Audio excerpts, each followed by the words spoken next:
quite tricky. It's quite tricky. There isn't a nice, neat, coordinating organisation that organises that for you. But find a colleague who does this and talk to them about it, because it's quite cool. Okay. Okay. Maybe they should use some kind of app to, I don't know. I'm just trying to think of, like, if you were doing like different hours in different settings, I mean, in different hospitals. I mean, how do they work out how many hours you've worked, because you're in different places, and so you don't actually have one person who's sort of who's supervising all of the places. No, you don't. You have all sorts, and they all have different ways of recording it, which is the joy of having someone like Rahana Sadiq, who actually provides professional supervision. So, there is there's a WhatsApp group of female Muslim chaplains, for example, in the health service, and you're able to communicate. But that, not from a management point of view, it's quite tricky. Sorry, I was just thinking maybe they should bring an app in where they could sort of, use this app and be in different places. Yes. Wouldn't it be great if you could just sign into one place and not 5 places? Yeah, but it doesn't happen. There is an app which I used with another organisation that I worked with, and basically we had to be in different places. So what you would do is you would leave one workplace, and when you get to the next one, you log in again, and so it's got all the different locations. That way you could. So I was thinking along those lines. No, it's not there, unfortunately, but it's a nice thought. Okay. Okay. So I'll carry on. We're finishing in about 10 minutes, quarter of an hour. Just want to get to this last bit, and then we can have a bit more of a general discussion. So, the last 2 things are cultural expectations and projection. And we've covered quite a bit of this already, I think. And one of the things that when Rahana asked me to do this conversation, she said she was very conscious that most of you folks, I think you're all UK, are part of minority communities, very often close-knit. Everybody knows everybody's business, everybody expects to know everybody's business. And that clashes, or potentially clashes, with the rules around confidentiality. So the context really, really matters. And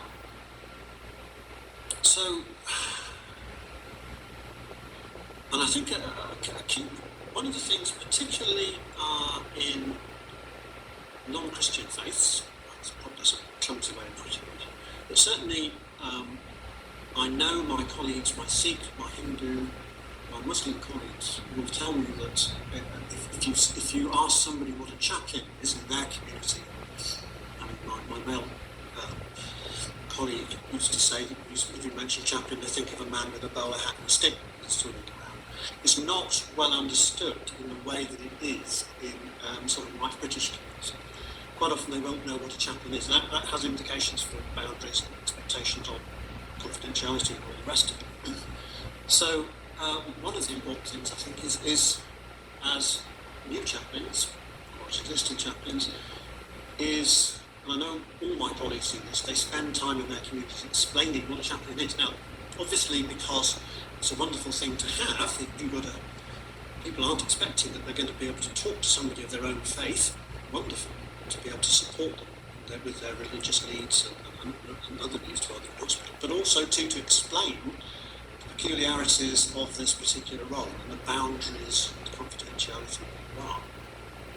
And you can think of situations. It's very difficult, especially if it's a close-knit community and everybody knows everybody. They know you're working in the hospital. You've probably seen so and so.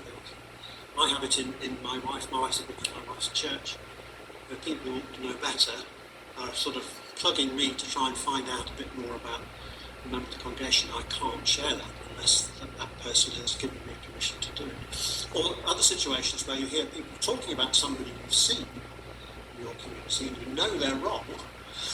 What you want to do is put them right, but you can't, because you haven't got the appropriate permission to do it. So it's very tempting. I mentioned the understanding, or the lack of understanding, well, that's particularly important in sort of pioneering ministries. I guess you folk would know. The need to explain to folks what they can expect from you as a chaplain, the benefits of it and also the constraints. And what about other communities? So, depending on where you're working, it's likely that you're going to come across people from different communities. You may not know much about those communities. Now, let me give you an example. I mentioned before that we train volunteers, and there was an elderly, retired white evangelical gentleman. So in Christian terms, that's somebody who's very, what's the right word? Enthusiastic. It's a good word. Try not to stereotype. And in our group of about 30 volunteers, they were wonderfully diverse. There were some Muslim ladies who were covering their hair, and he didn't sit next to them because he was nervous about doing that. He didn't think they would want him to sit next to them. Now, one of the things we did on the training courses is make people mix and talk to each other, talk to people who aren't like them. And he did, and he had this conversation, and there was a sort of light bulb moment, and he actually became very good friends, and they used to go and visit together sometimes. A wonderful thing. But it was the fear of offending that stops us from doing things. And part of that is about ignorance, the lack of cultural understanding. Now, you can't know everything about everybody. You do need to know that different cultures have different expectations. That sounds very obvious, doesn't it? There is an opportunity for offence. You have a duty to try and educate yourself, particularly if you're going into a community regularly. Find out, and that was the real joy for me about working with people from different communities and faiths, was I could learn from my colleagues. We could have wonderful conversations where we could ask questions that we'd be too embarrassed to ask anybody else because we were friends and we were colleagues. So try and find out. You can't know everything, and I think I've already mentioned this actually. Honesty is really, really good here. Is to ask people politely about their culture and their expectations, and usually people are very, very keen to explain. But it's going back to the point I made before. It's about being aware and about being sensitive. So you should see, because you're focused on the person you're engaging with. You should see if they're uncomfortable. You should be sensitive to that. Try and do something about it. Okay. There are also cultural expectations of your team, if you're in a team, if you're fortunate enough to be in a team, and of your organisation.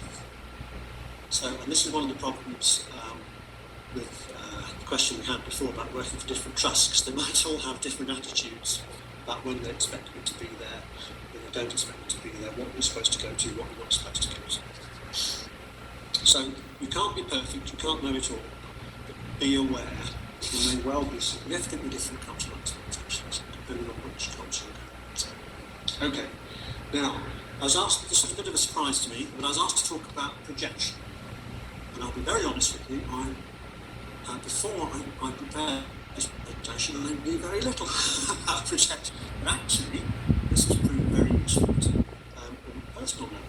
So here's the definition. So I went to that wonderful thing called the internet. Beware. But the information, or what I'm quoting to you, is from something called Mental Health Support, which is an internet thing, and Psychology Today.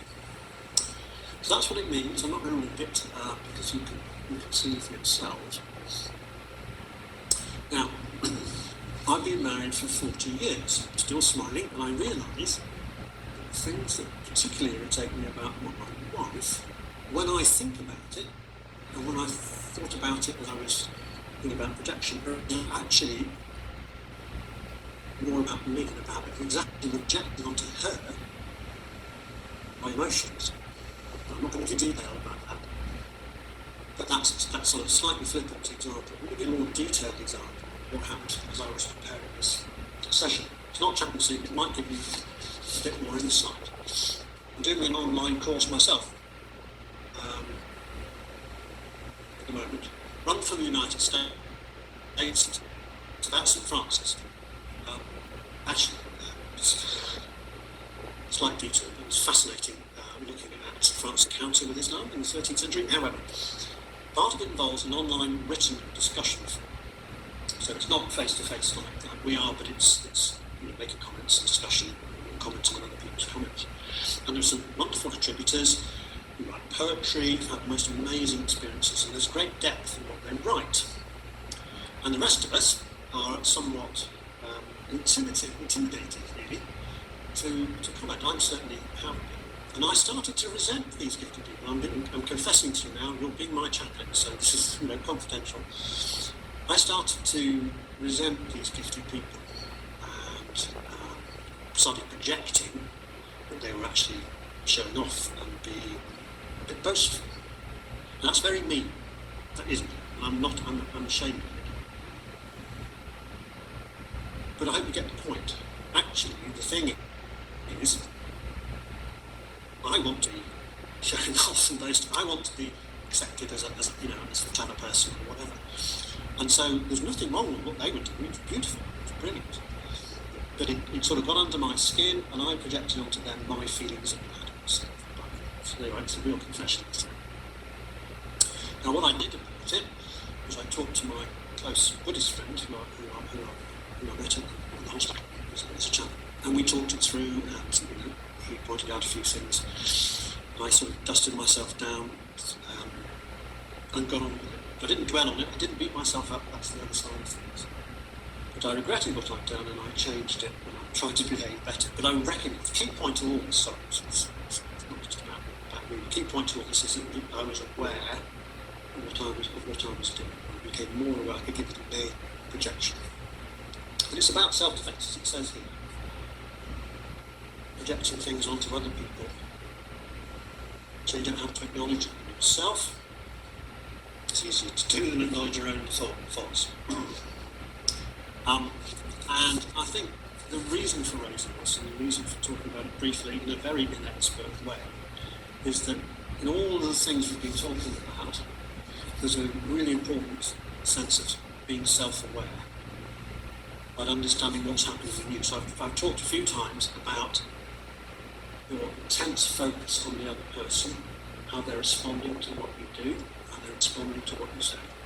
But at the same time, fairly intense focus on yourself, noticing, almost stepping back and noticing how you're reacting, so you're able to.